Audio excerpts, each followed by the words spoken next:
बहुत पुरानी बात है, एक बहुत सुंदर नगरी के सामने दो भिक्षु अपने गुरुजी के साथ भिक्षा मांगते हुए गुजर रहे थे। तभी गुरुजी। चलो अब ध्यान से सुनो। कुछ भिक्षा में मिले तो भगवान को भोग लगे। बच्चा प्रेमपाल, तुम नगरी में पूर्व दिशा की ओर जाओगे, और बच्चा वीरपाल, तुम नगरी में पश्चिम दिशा की ओर जाओ, और जो भिक्षा में मिले सहज स्वीकार कर सूरज ढलने से पहले यही मिलना। चलो चलो अब भिक्षा के लिए प्रस्थान करो। जी गुरु महाराज। अरे वाह, चलो कोई तो दिखा, ऐसा करता हूँ। एक बार राशन का दाम पूछता हूँ, अगर सस्ता हुआ तो थोड़ा ले चलूंगा। गुरुजी महाराज बड़े प्रसन्न होंगे। क्यों बनिए, आटे का क्या भाव है? अरे बाबा जी प्रणाम। बाबा जी टके सेर। और चावल? टके सेर। ये सब सच है क्या? एक बार दूसरी दुकान में पूछकर देखता हूँ, उधर का क्या हाल है। अरे बेटी, टमाटर कैसे दिए? टके सेर बाबाजी। और गोभी? टके सेर बाबाजी, ये भी टके सेर। और ये वाली? साधु महाराज, ये भी टके सेर दिया। अरे वाह वाह, आनंद ही आनंद, सब टके सेर। ओ भाई, हलवाई मिठाई किस भाव देते हो? टके सेर बाबा, टके सेर, जो चाहो वो पाओ, मूल्य रहेगा टके सेर। ये क्या कहते हो हलवाई, सब टके सेर? क्या नाम है इस टके सेर की नगरी का? बाबा, अंधेर नगरी। वाह वाह भाई, अंधेर नगरी चौपड़ राजा। टके सेर भाजी, टके सेर खाजा। तो बाबा कुछ लेना हो तो बताइएगा, क्या बंधवाऊं आपके लिए? बच्चा मांगकर 5 पैसे लाया हूं, सबकी मिठाई कर दो। वाह, क्या किस्मत पाई है, आज तो भिक्षा में प्रभु ने प्रसन्न कर दिया। जय हो प्रभु जय। फिर तीनों साधु सूरज ढलने से पहले तय किए हुए जगह पे मिलते हैं। कहो बच्चा वीरपाल, क्या भिक्षा लाए? गठरी तो बहुत भारी मालूम होती है। गुरुजी महाराज, 5 पैसे भिक्षा में मिले थे, उसी से गठरी भर मिठाई लाया हूं। अरे बच्चा, 5 पैसे में गठरी भर मिठाई, यह कौन सी नगरी है? अंधेर नगरी चौपड़ राजा। टके सेर भाजी, टके सेर खाजा। अरे राम राम बचाए, लाखों पाए बच्चा। ऐसी नगरी में तो एक क्षण बिताना भी हमारे लिए उचित नहीं, जहाँ टके सेर भाजी और टके सेर खाजा बिकता है। गुरुजी, ऐसा तो संसार भर में कोई देश नहीं है जहां 2 पैसे पास रहने से मजे से पेट भरता है। मैं तो इस नगरी को छोड़कर नहीं जाऊंगा। देख बच्चा, पीछे पछताएगा। मैं तो इस नगरी में एक पल भी नहीं रहूंगा। देख, मैं तो जाता हूं, पर इतना कह देता हूं कि कभी संकट पड़े तो याद करना। देख वीरपाल क्यों जिद करता है। जब गुरुजी ने कहा चल तो चल, यहाँ से यहाँ रुकना उचित नहीं। अरे जा जा, चिपका रहे अपने गुरुजी से। मैं तो इस नगरी में पेट भर खाऊंगा। तू भूखा भिक्षा मांग, मैं नहीं जाने वाला। एक दिन राजा के दरबार में एक आदमी रोते हुए आता है। महाराज, बनिए की दीवार गिर पड़ी, सो मेरी बकरी उसके नीचे दब के मर गई। दुहाई महाराज, न्याय हो, बहुत बुरा हुआ। हाँ तो फिर जाओ, उस बनिए को पकड़ कर लाओ।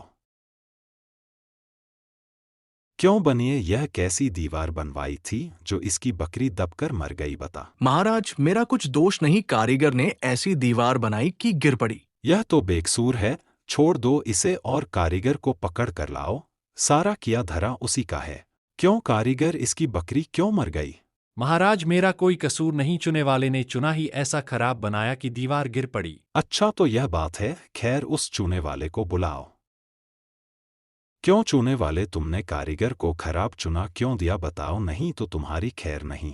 महाराज, मेरा कुछ दोष नहीं, भिष्टी ने चूने में पानी ज्यादा डाल दिया, इसलिए चूना कमजोर हो गया होगा। अच्छा अब समझ आई बात, उस भिष्टी को लाओ हमारे सामने। क्यों भिष्टी, इतना पानी क्यों मिलाया तुमने कि इसकी दीवार गिर पड़ी और बकरी दबकर मर गई? महाराज, गुलाम का कोई कसूर नहीं, कसाई ने मशक ही इतनी बड़ी बना दी थी कि उसमें पानी ज्यादा आ गया। अच्छा कसाई को लेकर आओ और इस भिष्टी को निकालो यहाँ से। क्यों कसाई, तुमने ऐसी मशक क्यों बनाई? महाराज, घड़िया ने टके सेर में इतनी बड़ी भेड़ मुझे बेची कि मशक बड़ी बन गई। अच्छा तो चलो इस कसाई को निकालो यहाँ से और गडरिया को लाओ यहाँ। महाराज, उधर से कोतवाल साहब की सवारी आ रही थी, इस कारण मैंने छोटी बड़ी भेड़ का ख्याल ही नहीं किया। मेरा कुछ कसूर नहीं। अच्छा इसको अब निकालो और कोतवाल को पकड़ कर लाओ। महाराज, मेरा कसूर कैसे? मैं तो शहर के इंतजाम के लिए आया था, भला अगर अपना काम नहीं करूंगा तो अपना फर्ज कैसे निभाऊंगा? यह तो बड़ा गजब हुआ, कहीं ऐसा ना हो कि यह बेवकूफ अपने चक्कर में पूरे नगर को फूंक दे। नहीं नहीं, तुमने इतनी धूम से सवारी क्यों निकाली? हाँ हाँ मंत्री जी सही कह रहे हैं, तुमने इतनी धूम से सवारी क्यों निकाली जिसका परिणाम यह हुआ कि बकरी मर गई? लेकिन महाराज, हम अब कुछ नहीं सुनना चाहते, ले जाओ इसे और फांसी पर चढ़ा दो। दूसरी तरफ वीरपाल मजे से मिठाइयाँ खा रहा था। गुरुजी बना मुझे इस खूबसूरत नगरी से जाने को बोल रहे थे। मानता हूं कि नगरी कुछ कारणों के लिए अच्छी नहीं, लेकिन मुझ साधु का क्या, मुझे तो खाने को चाहिए। तभी राजा के कुछ सिपाही वीरपाल को घेर लेते हैं। यही मोटा सही है, चल जरा चल, मिठाई खाकर खूब मोटा हो रहा है, आज मजा मिलेगा तुझे। अरे ये आफत कहाँ से आई? अरे भाई, मैंने तुम्हारा क्या बिगाड़ा है जो मुझे पकड़ते हो? आप तो बड़े मोटे हैं, इसलिए फांसी लगेगी आपको। मोटा होने से फांसी? अरे ये कहाँ का न्याय है? बात यह है कि कल कोतवाल को फांसी का हुक्म हुआ था, लेकिन जब फांसी देने को उसे ले गए तो फांसी का फंदा बड़ा निकला और हमारे कोतवाल साहब तो दुबले हैं। फिर हम लोगों ने महाराज से अर्ज किया, इस पर हुक्म हुआ कि एक मोटा आदमी पकड़कर फांसी दे दो, क्योंकि बकरी मरने के अपराध में किसी ना किसी को तो सजा मिलनी जरूरी है ना, नहीं तो सच्चा न्याय हो नहीं पाएगा। हे प्रभु, इस पापी पेट के चक्कर में मैंने गुरुजी की बात ना मानी है। बाप रे, मुझ बेकसूर को क्यों फांसी दे रहे? अरे भाइयों, कुछ तो धर्म का ख्याल करो। अरे मुझे छोड़ दो मुझे, मैंने गुरुजी का कहना क्यों नहीं माना, उसी का फल है। गुरुजी कहाँ हो? अरे बच्चा वीरपाल, तेरी यह क्या दशा है? गुरुजी, दीवार के नीचे बकरी दब गई, जिसके लिए मुझे फांसी दी जा रही है। अरे बच्चा, मैंने तो तुझसे पहले ही कहा था ऐसे नगर में रहना ठीक नहीं, लेकिन तूने मेरी बात नहीं मानी। देख बच्चा, डर मत, सुनो सब, मुझे अपने शिष्य को अंतिम उपदेश देना है। तुम लोग जरा किनारे हो जाओ।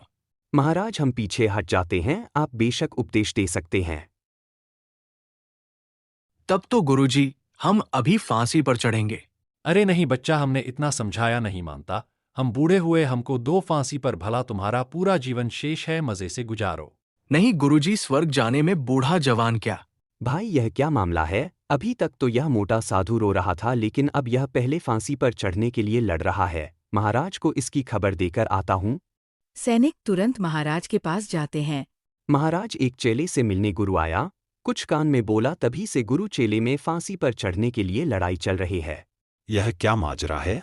पता लगाना पड़ेगा। चलो गुरुजी, महाराज के पास ले चलो। बताइए गुरुजी, महाराज आप क्यों चढ़ना चाहते हैं? महाराज, इस समय ऐसी शुभ घड़ी है कि जो भी पहले फांसी पर चढ़ेगा उसे स्वर्ग की प्राप्ति होगी। तब तो हम ही फांसी पर चढ़ेंगे, हमको फांसी की सजा मिली थी। चुप रहो सब लोग, महाराज के होते हुए कौन स्वर्ग जा सकता है? हमको फांसी पर चढ़ाओ, जल्दी करो।